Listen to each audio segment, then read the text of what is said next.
مسجد کوفہ میں پھر شور اٹھا، ہائے حیدر پہ چلی تیغ جفا، تھی صدا فزت برب الکعبہ، گھر میں زہرا کے قیامت تھی بپا، سر سے سایہ جو اٹھا گھر یہ ویران ہوا، تھی یتیموں کی بکا، ہائے بابا ہائے بابا بابا۔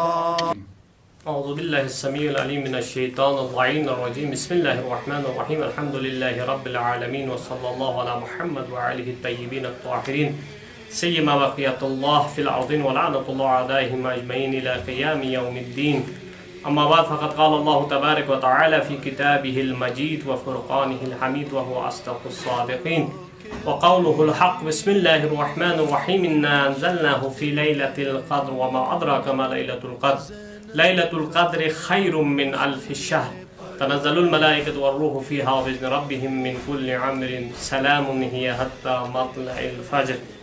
عزیزان گرامی، سب سے پہلے تو شب ضربت امیر المؤمنین علی بن ابی طالب کے حوالے سے منجی عالم بشریت امام زمان اجل اللہ تعالیٰ فرجہ الشریف، تمام نائبین امام بالخصوص ولی امر المسلمین جہان حضرت آیت اللہ العظمیٰ سید علی خامنائی، تمام مراجع اعظام مومنین و مومنات کی خدمت میں تسلیت و تعزیت عرض کرتے ہیں۔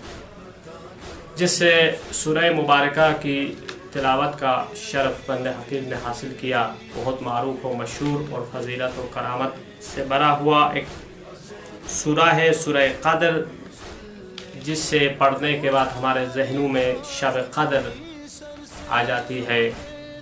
تو اس سورہ مبارکہ کی شان نزول یہی تھی کہ بنی اسرائیل کا ایک شخص جس نے 1000 مہینے خدا کی راہ میں لباس جہادی میں اور جہاد کا لباس پہن کے خدا کی راہ میں 1000 سال 1000 مہینے خدا کی راہ میں جہاد کیا، تو وہاں رسول گرامی اسلام نے یہ تمنا کی کہ کاش میرے امت کے لیے بھی ایسا ایک فضیلت اور کلامت والے عبادت نصیب ہو، کیونکہ امت مصطفیٰ اور پہلے باقی امتوں کے عمروں میں بہت آسمان زمین کا فرق ہے، کیونکہ اس دور میں آخر الزمان نبی آخر الزمان کے دور کے امتیوں کے عمریں کوتاہ اور کم ہوا کرتی ہے۔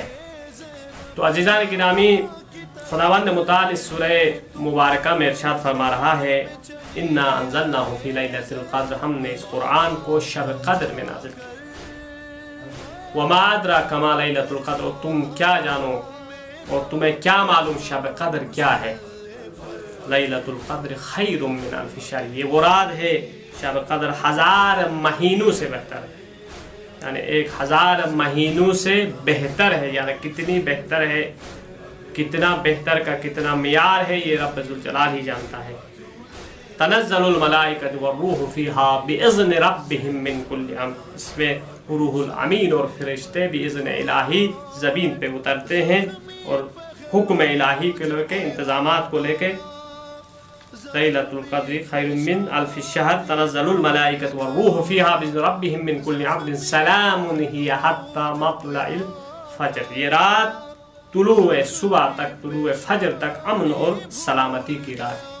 عزیزان گرامی، اس رات میں ہر چیز کا ثواب 1000 برابر ہے، اور یہ جو بزرگان ہیں، مومنین ہیں، جو خمس و زکوٰۃ اور عبادتوں کے قائل ہیں، مسجد و محراب کے عادت ہیں اور عبادتیں زیادہ کرتے ہیں، یعنی صحیح معنوں میں مومن ہے، وہ اپنے سال خمسی کو انہی راتوں میں تعین کرتے ہیں، یعنی 21ویں 19ویں کی رات اور 21ویں کی رات اور 23ویں کی رات، کیونکہ یہاں ہر چیز کا ثواب 1000 برابر ہے۔ عزیزان گرامی، اس لیے آپ نے جب صدقہ دینا ہو، آپ نے جب اپنا مال اگر حساب کرنا ہو خمس کے لیے، تو ان راتوں کا تعین کرے تاکہ آپ کو 1000 برابر ثواب ملے۔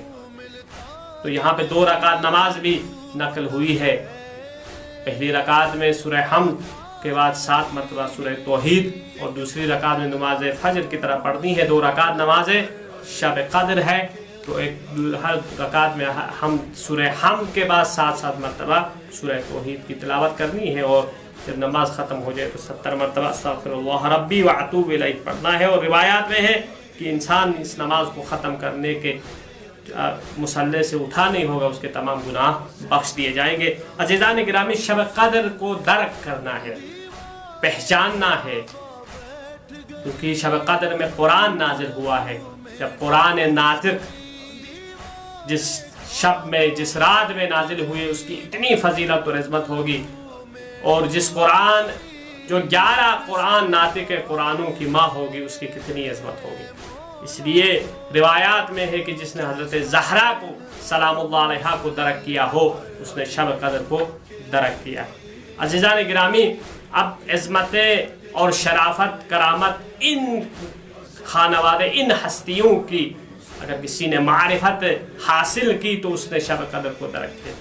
جس طرح حر علیہ السلام نے ایک احترام کیا تھا حضرت امام حسین علیہ السلام نے، جب کہا تیری ماں تیرے غم میں روئے تو کہا کاش اگر آپ کی ماں کا نام میں لے سکتا، کیونکہ آپ کی ماں کی عظمت اور شرافت اور کرامت اتنی ہے کہ مجھ جیسا ایک گناہگار زہرا سلام اللہ علیہا کا نام نہیں لے سکتا، یعنی بے احترامی نہیں کر سکتا۔ اسی احترام کے خاطر پروردگار نے اتنا مقام حر علیہ السلام کو دیا کہ حر سے حر علیہ السلام بنا۔ اور شب عاشور کو جب امام حسین نے اصحاب کے جائیگاہ کو بہشت میں جب دکھایا تو وہاں حر کا مقام بھی دکھایا۔ عزیزان گرامی، تو اب آیتوں میں، سورتوں میں اور پورے قرآن میں تفاسیر اگر باطنی میں نے پرسوں جس میں عرض کیا تھا کہ باطنی معنی کی طرف اگر جائے، کیونکہ ہر قرآن کے ہر لفظ کا ایک باطنی معنی ہوتا ہے، ایک ظاہری ہوتا ہے، تو باطنی ہمارے بس کی بات نہیں ہے، صرف انبیاء علیہ السلام۔ تو امام جعفر صادق علیہ السلام سورہ رحمان کی تفسیر کرتے ہوئے ارشاد فرماتے ہیں مرج البحرین یلتقیان، پروردگار نے 2 دریا جاری کر دیے جو ایک دوسرے سے مل جاتے ہیں۔ یہاں پہ امام جعفر صادق علیہ السلام فرماتے ہیں یہاں دریاؤں سے مراد حضرت زہرا علیہ السلام اور سلام اللہ علیہا اور امیر المؤمنین علی ابن ابی طالب علیہ السلام کی ذات ہے۔ بینہما برزخ لا یبغیان، یہاں پہ جو برزخ ہے، جو آڑ ہے، ان کے درمیان جو رکاوٹ ہے، اس سے مراد پیغمبر گرامی اسلام کی ذات ہے۔ فَبِأَيِّ آلَاءِ رَبِّكُمَا تُكَذِّبَانِ، بس تم اپنے پروردگار کی کون کون سی نعمتوں کو جھٹلاؤ گے۔ یہاں پہ نعمتوں سے مراد امام جعفر صادق علیہ السلام فرماتے ہیں نبوت محمد، پیغمبر گرامی کی نبوت اور ولایت علی علیہ السلام مراد ہے۔ یخرج منہما لؤلؤ والمرجان، ان دریاؤں سے، ان دونوں میں سے موتی اور مونگ برآمد ہوتے ہیں۔ لؤلؤ سے مراد امام حسن مجتبی علیہ السلام ہے، مرجان سے مراد امام حسین علیہ السلام کی ذات ہے۔ تو عزیزان گرامی، پورا قرآن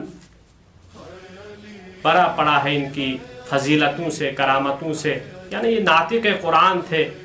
صامت قرآن تو خدا نے شب قدر میں نازل کیا، لیکن 11 ناطق قرآن کی ماں حضرت زہرا سلام اللہ علیہا نے 2 جو موتیاں خدا نے عنایت کی وہ امام حسن مجتبی علیہ السلام اور امام حسین کی ذات اقدس سے۔ عزیزان گرامی، آج کل جو سوشل میڈیا میں جو بحثیں جاری ہے، پرسوں جو شیعہ اور اہل سنت کے درمیان جو بحث ہوئی متع کے معاملے میں، تو وہاں پہ ایسا منظر پیش ہو رہا تھا کہ کسی شیر کو آپ نے پنجرے میں بند کیا ہو اور 6 سال لوگ اس کے اوپر جو ہے آوازیں کسنا شروع کریں۔ تو میں یہاں پہ پیغمبر گرامی اسلام کی ایک حدیث جو عبد الرحمن ابن عوف سے کہا تھا، پیغمبر گرامی اسلام نے ارشاد فرمایا تھا، عبد الرحمن ابن عوف، یا عبد الرحمن انتم اصحابی۔ یہاں پہ ایک بہت بڑا پیغام ہے اس حدیث کے اندر۔ پیغمبر گرامی نے ارشاد فرمایا ہے، عزیزان گرامی، یا عبد الرحمن انتم اصحابی، تم اصحاب ہو یا عبد الرحمن، تمام اصحاب سے یہ جو ہے مخاطب یہ سب کے لیے ہے، نہ کہ ایک عبد الرحمن ابن عوف کے لیے ہو۔ تو علی ابن ابی طالب منی، علی علیہ السلام مجھ سے ہے، وعنا من علی، اور میں علی سے ہوں، فمن قاسہ بغیرہ، یعنی اس کے علاوہ کسی نے قیاس کیا علی کا کسی صحابی کے ساتھ، کسی شخص کے ساتھ، اور کسی انسان کے ساتھ اگر کسی نے علی کا مقایسہ کیا تو فقط جفانی، اس نے میرے ساتھ جفا کیا ہے، اس نے میرے ساتھ ظلم کیا ہے۔ ومن جفانی فقط اذانی، اور جس نے میرے ساتھ ظلم کیا اس نے مجھے اذیت دی۔ ومن اذانی فعلیہ لعنت ربی، عزیزان گرامی جس نے مجھے اذیت اور جفا کی اس کے اوپر خدا کی لعنت ہے، میرے رب کی لعنت ہے۔ عزیزان گرامی اب یہاں پہ جب بحثیں ہوتی ہے تو کہتے ہیں نعوذ اللہ وہ بھی تو مسلمان تھے جو علی کے مقابلے میں آئے تھے۔ عزیزان گرامی پیغمبر گرامی حدیث اسلام کی جو حدیثیں آپ اگر مطالعہ کریں تو آپ کو پتہ چلے گا قابل مقایسہ نہیں ہے یہ لوگ، کوئی بھی صحابی ہو کتنا بھی بڑا مرتبہ اور مقام ہو، لیکن علی کے ذات کے ساتھ مقایسہ نہیں ہو سکتا ہے، کیونکہ رسول گرامی نے فرمایا اس کا مقایسہ، اگر علی کا مقایسہ اس کے علاوہ میرے علاوہ کسی سے اگر کسی نے مقایسہ کیا تو اس نے ظلم کیا ہے، اور جس نے ظلم کیا ہے مجھے اذیت دی ہے اس پہ خدا کی لعنت ہے۔ عزیزان گرامی جب ہم یہ سب سے بڑی مصیبت یہ ہے کہ جب ان کے کتابوں کا جب ہم حوالہ دیتے ہیں تو کہتے ہیں ہماری کتابوں سے حوالہ نہیں دے دو، ہماری کتابوں کو آپ نہیں مانتے ہیں۔ جب ہم اپنے کتابوں سے جب پڑھتے کہتے ہیں تو یہ تو آپ کی کتابوں میں ہے، ہمارے کتابوں میں نہیں۔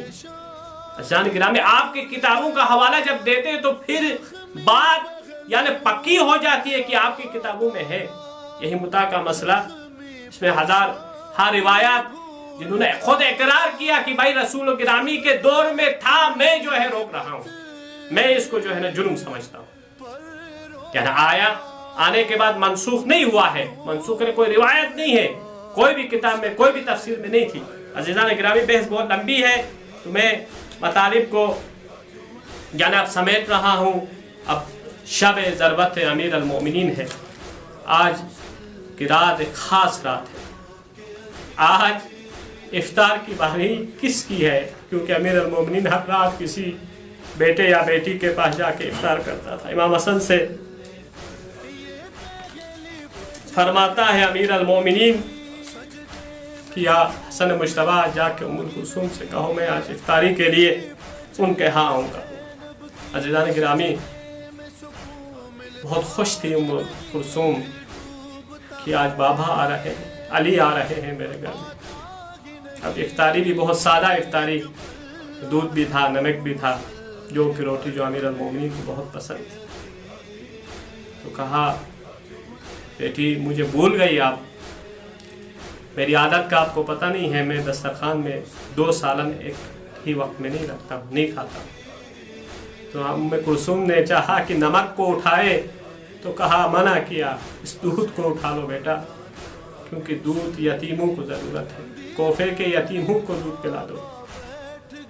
جب افطاری ختم ہونے کے بعد رات بھر جاگے رہے امیر المومنین، کبھی آسمان کی طرف نگاہ کرتا ہے، کہتا ہے انا للہ و انا الیہ راجعون، خدا کی قسم آج وہی رات ہے جس کی بشارت، جس کی خبر پیغمبر گرامی اسلام نے مجھے دی تھی، خدا نے مجھے خبر دی تھی، آج وہی رات ہے۔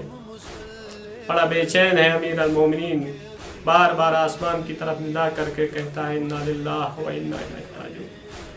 جب نماز صبح کا وقت ہوا تو مسجد کوفہ جانے کے لیے تیار ہوئے، وضو کیا، جب باہر حیات میں نکلے تو مرغابیوں نے امیر المومنین کا راستہ روکا، روک کے کبھی راستہ بدل کر کے کبھی اس طرف جاتا ہے امیر المومنین، لیکن آ کے سامنے آ کے عجیب سی آواز میں مرثیہ اور نوحہ پڑھ رہی ہے تو کہتا ہے امیر المومنین ام کلثوم ان کو پتہ چلا ہے آج میری آخری نماز ہے، آخری صبح کی اذان ہے۔ جب دروازے سے باہر نکلتا ہے، آج امیر المومنین کی عادت تھی کہ صبح کی اذان امیر المومنین خود دیا کرتے تھے۔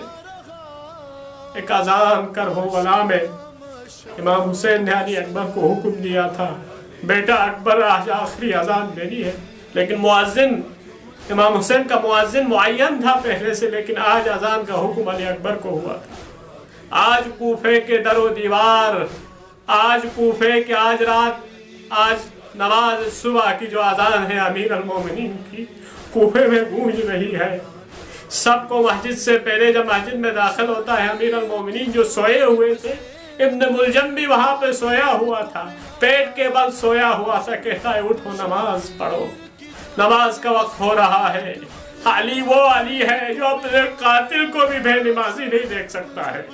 تمہیں اور آپ تو محب علی ہیں، ہم تو پیروکار علی ہیں، ہم کیسے بے نمازی ہو سکتے ہیں؟ عزیزان گرامی، جب اذان دی تو کہا، لوگوں سے کہا اس مومن اور مجاہد کو جگا دو مصلی پہ جانے کے لیے۔ آج علی کے نماز خاص ہے۔ جب تکبیرۃ الاحرام بلند کیا، جب تکبیرۃ الاحرام بلند کیا تو امیر المومنین نے پہلی رکعت کی۔ دوسرے سجدے میں جب گئے، وہ تلوار جو 1000 درہم کا ابن ملجم نے خریدا تھا، 1000 درہم کا زہر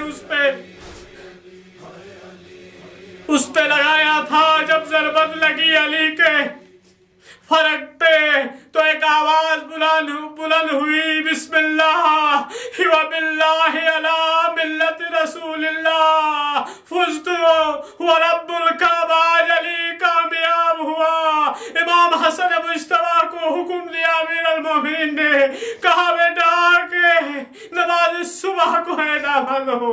جب علی زخمی ہوا، علی نے ماہ مبارک رمضان میں خضاب نہیں لگایا تھا، آج خون علی سے داڑھی مبارک علی کو خضاب ہوا ہے۔ سہارا دے کے خلاصہ بیان کر رہا ہوں۔ ایک آواز آتی ہے آسمان سے، تحدمت واللہ ارکان الہدا قتل امیر المومنین علی ابن ابی طالب۔ آج ہدایت کے ارکان منہدم ہو گئے، آج علی علیہ السلام شہید ہو گئے۔